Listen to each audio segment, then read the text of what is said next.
Eu estava aqui olhando os desenhos que Tito e Caio fizeram e dá para perceber que eles estão entendendo bem a representação em corte. Já sabem representar o corte total nas diversas vistas e os diversos cortes num único modelo. Agora, tem uma coisa que eu tenho certeza de que eles não sabem ainda. Como imaginar um corte em peças cujos elementos internos estejam fora de alinhamento? O quê? Você também não sabe? Não tem ideia do que estou falando? Não se preocupe. Esse é o assunto da nossa teleaula de hoje. Na teleaula de hoje, você vai ver o tipo de corte usado para mostrar elementos internos de uma peça que estão fora de alinhamento e as várias possibilidades desse corte. Com esse modelo, você vai entender melhor o assunto da nossa teleaula de hoje. Agora, quanto você quer apostar que daqui a pouquinho entra o Tito correndo por aí? Quer ver só? 1, 2... E aí, Silva? Tudo bem? Que história é essa de modelos que precisam de diferentes cortes? O Caio saiu daqui me dizendo que não tem a menor ideia de como representar esses cortes no desenho. É esse aí? É, dá só uma olhada nele. Não parece diferente dos outros modelos que a gente tem visto por aqui. Isso porque você não olhou direito, não prestou atenção. Vai?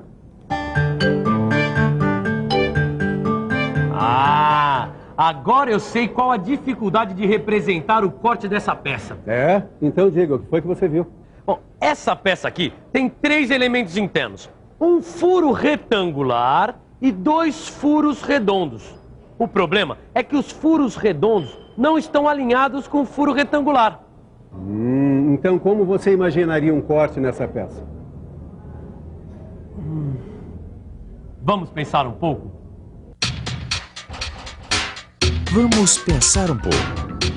Bom, eu já sei como fazer um plano de corte longitudinal vertical. Então eu vou imaginar a peça com esse plano de corte atravessando o furo retangular. Agora vamos ver como fica a representação ortográfica. Dá só uma olhada nisso. A peça foi imaginada em corte por um plano que deixou visível o furo retangular, mas não dá para ver os furos redondos. Já sei. Vou passar o plano de corte longitudinal paralelo ao anterior, de forma que ele passe pelos furos redondos. Agora vamos ver a representação ortográfica. Agora eu tenho visíveis os furos redondos, mas não tenho o furo retangular. O que é que eu faço, hein? Já sei. Eu teria que ter um modo de representar esses 2 cortes que eu imaginei reunidos num só. Mas será que dá para fazer isso? Mas é claro que dá para fazer. E esse tipo de corte tem até um nome. Pois é. No desenho técnico, o tipo de corte usado para mostrar elementos internos de um objeto que estejam fora do alinhamento é o corte composto. Que também é conhecido por corte em desvio. Pois é, mas você sabe que eu tenho um lema, né? Que é melhor mostrar do que falar. Então dá só uma olhada nessa peça. Ela tá bem grande, dá para você ver direitinho o que a gente está querendo dizer. Você está vendo o corte?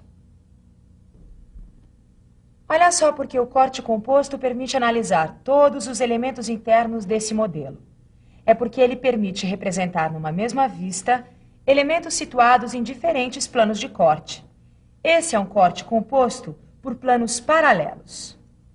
Bom, e você deve imaginar o plano de corte desviado de direção, para atingir todos os elementos da peça. Viu agora? Todos os elementos internos foram atingidos por esse corte.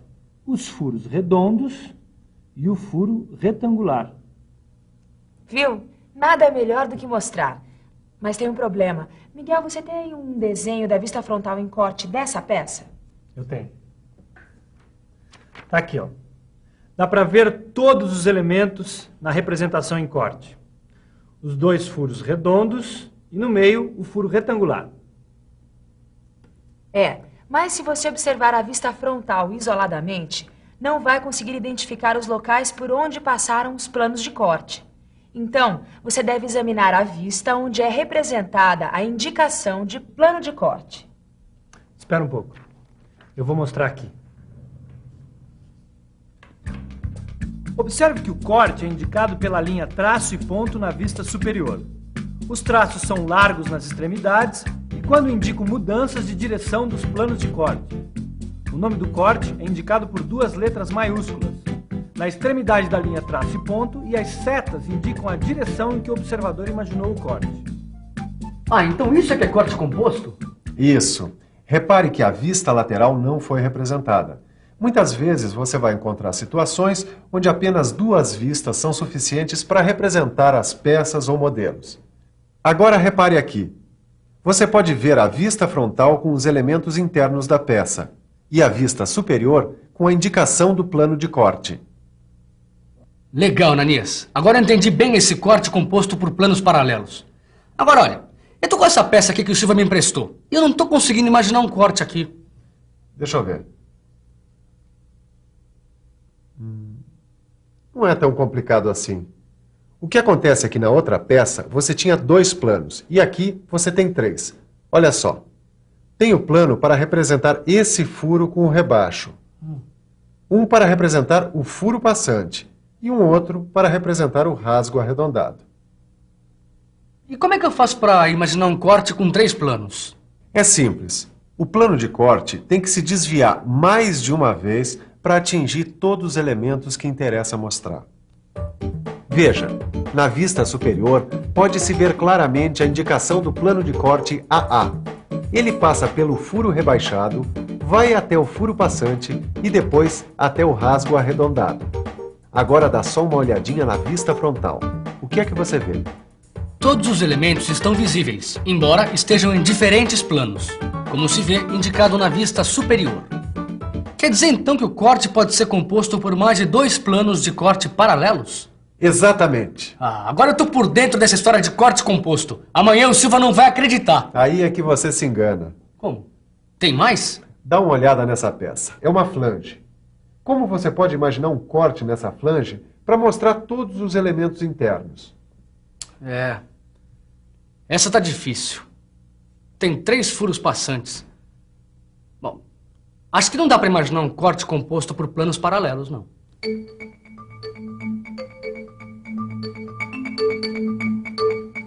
Realmente é difícil imaginar um corte composto por 2 ou mais planos paralelos numa peça como essa. Se você imaginar a flange atingida por um único plano de corte, então apenas será visível um dos furos.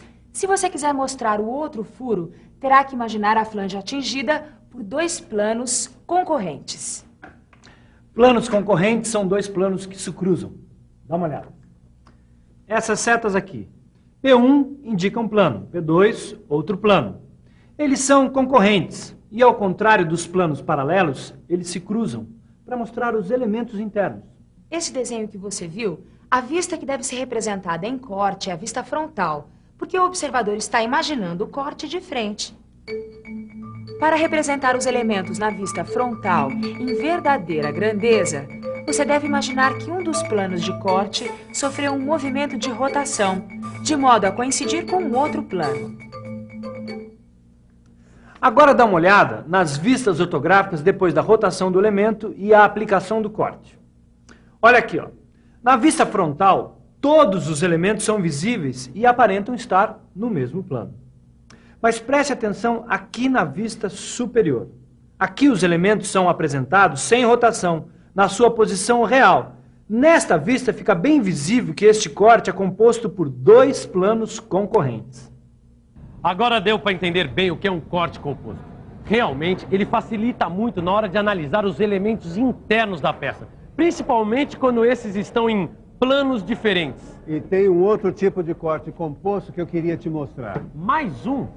Bom, eu já vi cortes compostos por planos paralelos e por planos concorrentes. O que mais que pode ter? Dá uma olhada aqui. Bom, isso aqui é um joelho, usado para unir canalizações. Parece difícil mesmo imaginar um corte.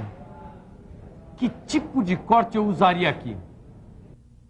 Aí você utilizaria outro tipo de corte composto. É o corte composto por planos sucessivos. E para analisar os elementos internos dessa peça, você deverá imaginar vários planos de corte seguidos. Por isso o nome planos sucessivos. Agora dá uma olhada aqui no desenho. Os planos estão indicados aqui, ó. P1, P2 e P3.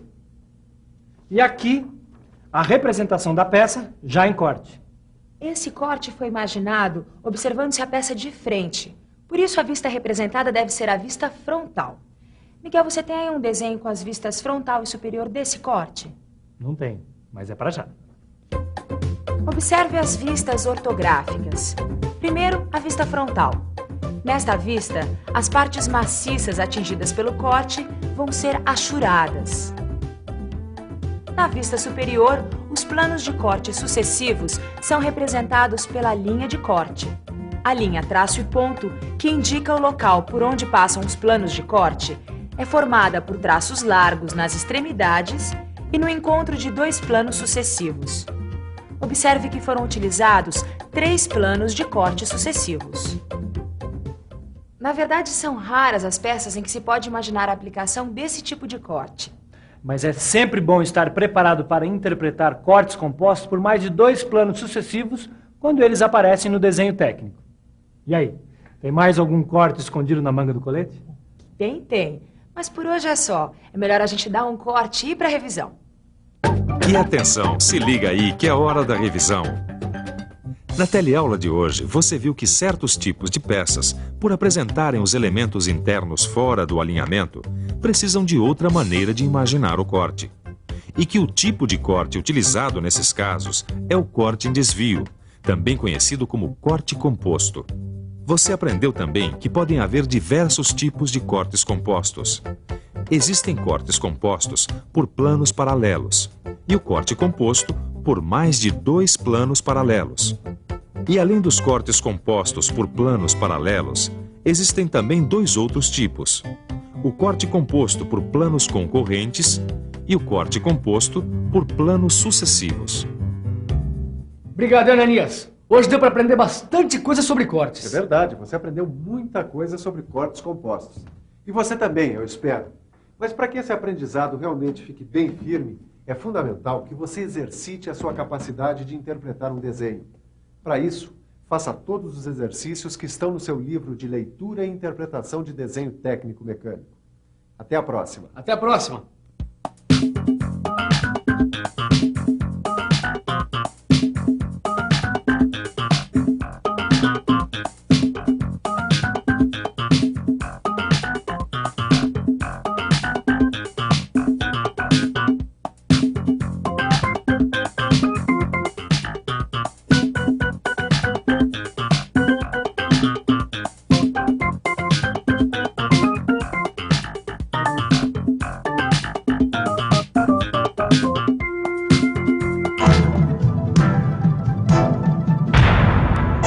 Telecurso 2000, um programa de educação do Sistema Fiesp e da Fundação Roberto Marinho.